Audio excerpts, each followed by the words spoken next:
Hello. Thank you all so much for having me here.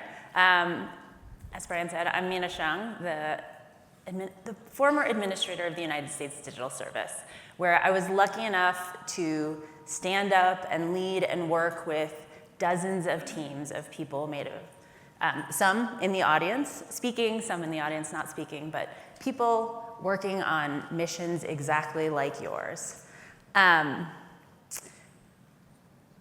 And I was excited to come to ShipSummit because we worked on enabling big ideas. You all have worked in government. There's incredible policy goals, but you all know that big ideas don't matter if the ship doesn't work. So I want to first acknowledge that the organization I used to lead has, I was lucky enough to stand up dozens of incredible teams. Some of them are still there doing that work, and some of them are not. And the organization, as many of you know, has gone through some changes. And so I want to acknowledge that this is a really complicated time to be working in GovTech. Elephant in the room. And first, I just want to thank you all for continuing to work through this complicated time when sometimes it feels like you're working in the public's interest and sometimes it feels like you're in a maze. So thank you for continuing to do this work.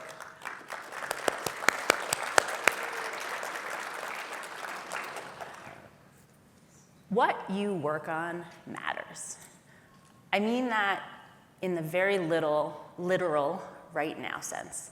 The work you are doing in your teams right now to enable veterans and their families to have the health care that they have earned and deserve, to keep pilots safe for themselves, for their families, for keeping us all safe, to enable parents to find the food and to have the money to buy the food that they need, to find infant formula, helping seniors get access to the health care and the benefits that they deserve.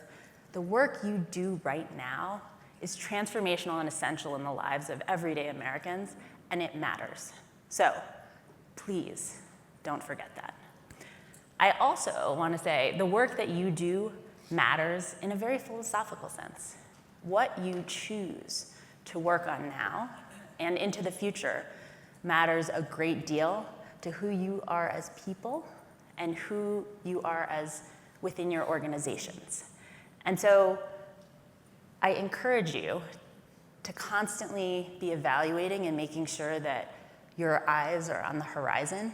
It's much more stable, more clear what to do when you pick your head up and look ahead and make sure, yes, in the moment things are complicated, but make sure you're constantly thinking about what you do and how it's going to matter to who you want to be as a team.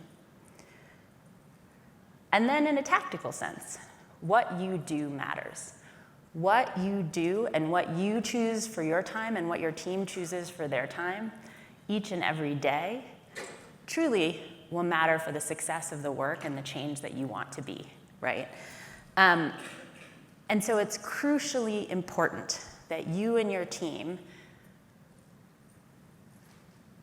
are deeply aware of what mission you're trying to fulfill and what problem you're actually trying to solve. And that is not always the problem that you are asked to solve, right?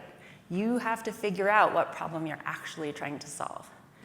If your projects and your work is anything like the work that I've done in the past and our teams have done, my teams have done, I think there are usually two problems that you're actually trying to solve. One is a user-facing problem or a system-facing problem that you need to solve, an approximation of the problem that you're asked to solve, but you will probably have to do some work to figure out what that problem is and to get everyone deeply aligned on what that is. As a side note, in this world of AI tools, it's even more important to get super clear on that problem space because it will let you move faster, and if you're going in the wrong direction, you're just going to go there faster. But I think there's another problem that you are typically also trying to solve, and that is the one sort of behind the curtain, and that is the one of making the organization or the agency that you are working with vastly more productive, right? You come in and you are focused on shipping something, and you are also focused on helping the agency build the muscles to continuously ship new things that are the right things to ship, and to have the right vision for where they need to go. And I think it's really important that you be explicit with yourselves about both of those problems and how you want to tackle them. And each of those problems requires a combination of deep technical expertise. And I don't just mean that in like, can you write software, but understanding of the technology that you're trying to build and deep understanding of the problem space that you are tackling. But it also requires deep skills in working with people, because none of this change is possible if you don't build the kind of trust across your broader team, right? You have your internal team that comes from your company, but your real team is you, plus the agency partners, plus other vendors potentially, and you really will have to build a deep trust to align on a place that you want to go that probably isn't what was on the PRD, and a place to go for the agency that looks different from where they are today. Change is really hard. I learned that lesson initially on healthcare.gov. I walked in the very beginning and was asked to be in charge of metrics. And they, you may have heard the news stories where they were like, there are 4,000 bugs in healthcare.gov that are preventing people from. So I walked in and they had, these are our top metrics that we are now managing to on every wall. And the first one was the number of bugs resolved today. I heard some laughter. You all know that is a recipe for not fixing the website. That is a recipe for fixing lots of really shallow bugs. So I spent a few days. There were many different contractors. They all had different bug tracking tools. No one had a deep understanding across all of them. And I went and spent time with every one of the teams to really understand what their issues were, what bugs they had. And then I sat down with all the dev teams, and every dev team had their internal team, their scrum master who was helping them figure out what to work on. And then they also had one person from the system integrator who was kind of a bean counter, who was really focused on making sure that they were optimizing the number of bugs that they were fixing that day. And there was a lot of conflict between sort of the bean counters and the people on the team about what they should be tackling. But the system integrator folks were really good engineers, in fact, and they were frustrated too, by this entire experience. So one day I pulled them all together after building trust over, 3 days in windowless conference rooms and intense scrutiny. And I said, what problem are we trying to solve here? And they said, we got to get the site to work. And I said, you guys are really good engineers. Do you think you can help figure out what we need to do to get the site to work? And they were like, oh yeah, we have great ideas. And I said, what are they? And they were like, well, we need to do this and this and this. And I was like, do you think you could help the teams prioritize doing those things? And they got so excited. They were like, yeah, we could do that. And that moment, is not that exciting in the big scheme of the world. It wasn't. But it stays with me as the fundamental thing that makes all of this possible, right? It's engaging everyone and helping them practice at the highest level of their game and all feeling like they're on one team working towards one goal. And you're all here to hone those skills.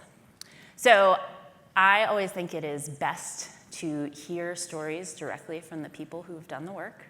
And so I wanted to bring a handful of teammates here today who have brought together that combination of technical expertise, incredible mission, important problem to solve, and a whole bunch of interesting people challenges to navigate, to tell you some stories and to give some examples of what you can accomplish and how, so that to sort of feed our minds for the next few days.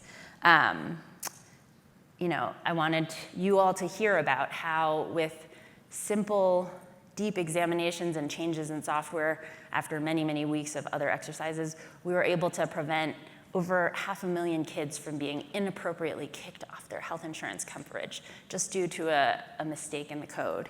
How we were able to help over 19 million kids apply for student aid, and frankly, prevent the entire collapse of probably hundreds of colleges that were going to be in a really dire financial situation, helping hundreds of thousands of refugees around the world find a safe and better home, and maybe moving our country a little bit closer to our peers who allow you to file your taxes in just 15 minutes. I don't have to tell all of you that this community lives in a target-rich environment. And I am just so excited to see what you guys are able to accomplish and what you are going to take on as your Matterful work next. With that, I want to introduce my excellent colleague, Chris Given. Chris led our team at the IRS that was working to enable a multi-decadal dream of having free government online filing.